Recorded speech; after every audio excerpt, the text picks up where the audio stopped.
മറ്റൊരു പ്രധാന വാർത്തയിലേക്ക്. മലപ്പുറം കോട്ടക്കലിൽ കിണറിൽ മണ്ണിടിഞ്ഞു കുടുങ്ങിയ തൊഴിലാളി മരിച്ചു. കോട്ടക്കൽ സ്വദേശി അലി അക്ബറാണ് മരിച്ചത്. വിശദാംശങ്ങളുമായി മലപ്പുറത്ത് നിന്ന് ജംഷീർ ചേരുന്നു. ജംഷീർ, എന്തൊക്കെയാണ് വിശദാംശങ്ങൾ? അൻസില, ഇന്ന് രാവിലെ ഏകദേശം 10 മണിയോടുകൂടിയാണ് ദുരന്തമുണ്ടായത്.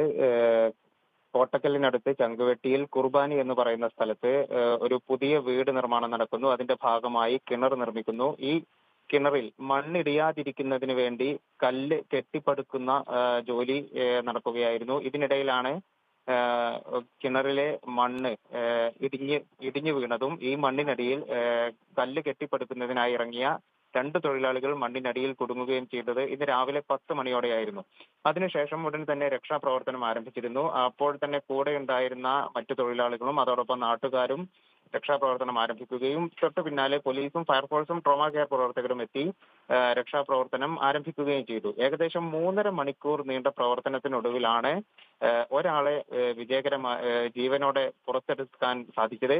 അപ്പോഴും മറ്റൊരാൾ മണ്ണിനടിയിലുണ്ടായിരുന്നു. ഏകദേശം വീണ്ടും 1.5 മണിക്കൂർ കൂടി കഴിഞ്ഞ ശേഷം 2 മണിക്കൂർ കൂടി കഴിഞ്ഞ ശേഷമാണ് ഇപ്പോൾ രണ്ടാമത്തെ ആളെ ജീവനില്ലാതെ പുറത്തെടുത്തത്. മരിച്ചത് പൊട്ടിപ്പാറ സ്വദേശി അലി അക്ബറാണ്.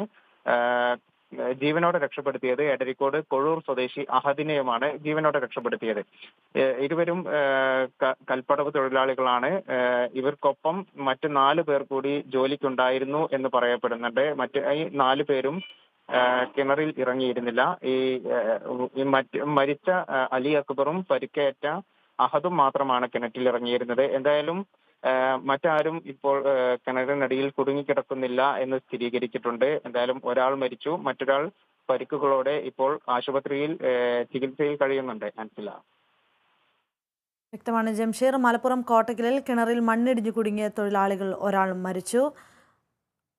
കുടുങ്ങിക്കിടന്ന തൊഴിലാളി അലി അക്ബറാണ് മരണപ്പെട്ടത്. 3.5 മണിക്കൂറുകൾ നീണ്ടുനിന്ന രക്ഷാപ്രവർത്തനത്തിനൊടുവിലാണ് അലി അക്ബറിന്റെ മൃതദേഹം പുറത്തെടുത്തിരിക്കുന്നത്. ഒരാൾ രക്ഷപ്പെടുകയും ചെയ്തു. എടരിക്കോട് കൊഴൂർ സ്വദേശി അഹദിനെയാണ് രക്ഷപ്പെടുത്തിയത്. വിവരങ്ങൾ നൽകിയത് ജംഷീറാണ് മലപ്പുറത്തുനിന്ന്.